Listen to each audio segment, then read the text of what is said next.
नारायण साकार हरि उर्फ भोले बाबा के अनुयायी उनके पांव की धूल लूटने के लिए इस कदर पागल हुए कि भगदड़ मच गई और वहां लाशें बिछ गई। देखिए कैसा था उस वक्त का मंजर। तस्वीरों में दिख रहा है कि नारायण साकार हरि उर्फ भोला बाबा का काफिला सत्संग के बाद निकल गया और फिर उसके पीछे पीछे लोग दौड़ पड़े। इसी के बाद वहां भगदड़ मची और लाशों का अंबार लग गया। बाबा का प्रवचन सुनने जो लोग आए थे उन्होंने कभी सपने में भी नहीं सोचा होगा कि वहां मौत उनका इंतजार कर रही है। बाबा के पांव की धूल जमा करने के लिए भाग रहे लोगों को यह पता भी नहीं था कि यही उनके मौत का कारण बन जाएगी। माँ गई भैया मेरी तो सब लुटको में तो भैया कचीला बचो। वो तो चले गए थे, उसके बाद में एकदम सहरा की तरफ सब भागे थे। लेकिन इस भगदड़ के बाद का जो मंजर है वो वाकई दिल दहला देने वाला है। हादसे में 116 लोगों की मौत हो गई, 35 लोग घायल हैं। भगदड़ के वक्त कैसा मंजर था वो चश्मदीदों की जुबानी सुनिए।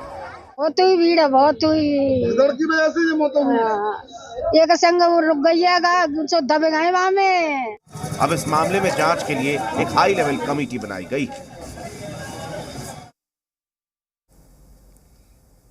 हाथरस में भगदड़ कांड के बाद से नारायण साकार हरि लाइमलाइट में आया और कल तक गुमनाम इस बाबा के रहस्य धीरे धीरे अब सामने आ रहे हैं।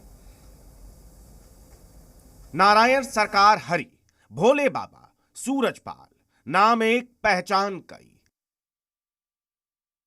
कभी खुद को आईबी का अधिकारी बताता है, कभी पुलिस से रिटायर्ड अधिकारी, कभी खबर आती है कि यह हेड कांस्टेबल था, तो कभी भक्तों के लिए यह आराध्य बन जाता है। लेकिन यहां सवाल उठता है कि आखिर इसकी असलियत क्या है? यह बहरूपिया बाबा आखिर है कौन? सबसे पहले आपको बाबा के रहस्य लोक के दर्शन करवाते हैं, जहां बाबा रहता है। बाबा के आश्रम में कैसी किलेबंदी है जरा ये देखिए। सोशल मीडिया पर एक वीडियो है जिसमें एक शख्स ने कासगंज में बाबा के आश्रम की कुछ तस्वीरें शेयर की हैं। लेकिन इस वीडियो में गौर करने वाली बात है बाबा के आश्रम की भव्यता और इसकी किलेबंदी। तस्वीरों में देख सकते हैं इस कथित आश्रम के सारे गेट बंद हैं, हर दरवाजे पर पहरा है। बाबा कैसी सुरक्षा व्यवस्था लेकर घूमता है अब जरा वो देखिए। बाबा का काफिला सड़क से गुजर रहा है। पहले करीब 2 दर्जन बाइक पर सवार लोग गुजरे, फिर आया महंगी गाड़ियों का काफिला और फिर काफिले के पीछे और गाड़ियां। कहने को तो ये एक धर्मगुरु है, लेकिन इनके साथ गुजरते काफिले को देखकर आप अंदाजा लगा सकते हैं कि इनका रुतबा कितना है। प्राइवेट आर्मी आश्रम में किलेबंदी, बाबा को लेकर ऐसी बातें सामने आने के बाद सवाल ये उठ रहे हैं कि क्या बाबा धर्म के नाम पर धंधा चला रहा था? देखिए बहरूपिया बाबा का ये रहस्य लोक। नारायण साकार हरि उर्फ भोले बाबा भक्तों के बीच इसे किसी भगवान से कम नहीं माना जाता है। लेकिन ताज्जुब की बात है कि इस शख्स का ना तो कोई सोशल मीडिया अकाउंट है, ना ही किसी सोशल मीडिया पर इसका कोई ट्रेस है। और तो और बाकी बाबाओं और धर्म गुरुओं से अलग ये अपने प्रवचन कहीं अपलोड नहीं करता है। यानी बाबा को लाइमलाइट से दिक्कत है। यही वजह है कि बाबा एक रहस्य है। भोले बाबा के काफिले के साथ चलते इन लोगों को देखिए। हर किसी के बदन पर काले रंग का यूनिफॉर्म है। ये है बाबा की पर्सनल आर्मी। बताया जा रहा है कि बाबा ने अपनी सुरक्षा के लिए महिला और पुरुष गार्ड्स की एक फौज बनाकर रखी है, जिसे नाम दिया गया है नारायणी सेना। यही सेना प्रवचन स्थल और आश्रम की सुरक्षा को संभालती है। जानकारी के मुताबिक ये सेना इतनी बड़ी है कि बाबा के बहादुरगढ़ में 30 बीघे में फैले आश्रम में 5 बीघा जमीन में नारायणी सेना का विश्राम गृह बना है।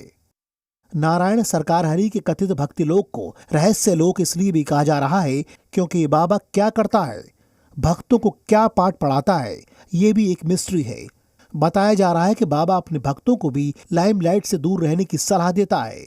बताया ये भी जा रहा है कि बाबा अपने समागम में भूत प्रेत और आत्मा से बातें करने का भी दावा करता है।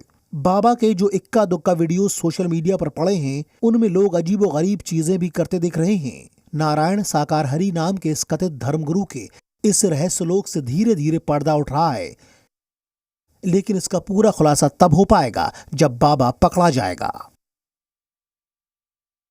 मंचीय कार्यक्रम संपन्न हो चुका होता है तो बताते हैं कि जब सत्संग के प्रवचनकर्ता वहां से मंच से उतर रहे थे तो उनकी तरफ अचानक भक्तों की भीड़ उन्हें छूने के लिए उधर जा रही थी। और सेवादारों के द्वारा रोकने पर यह हादसा वहां पर घटित हुआ। इस पूरे मामले की जांच के लिए हम लोगों ने एडिशनल डीजी आगरा की अध्यक्षता में मंडलायुक्त अलीगढ़ को शामिल करते हुए एक टीम बना करके उन्हें अविलंब रिपोर्ट उपलब्ध कराने के लिए कहा है। घटना को देखते हुए प्रदेश के मुख्य सचिव और डीजीपी वहीं पर कैंप कर रहे हैं।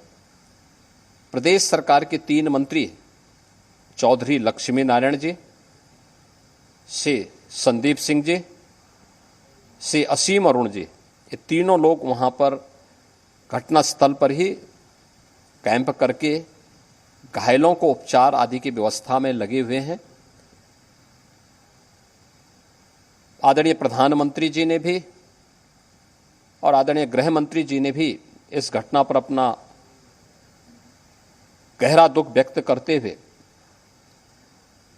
शोक संतप्त परिजनों के प्रति अपनी संवेदना व्यक्त की है और भारत सरकार ने भी और राज्य सरकार ने भी मृतक के परिजन को 2-2 लाख रुपए की और गंभीर रूप से घायल परिवारों की नागरिकों के लिए भी 50-50 हजार रुपए की सहायता की घोषणा की है। राज्य सरकार इस पूरी घटना की तह में जाएगा।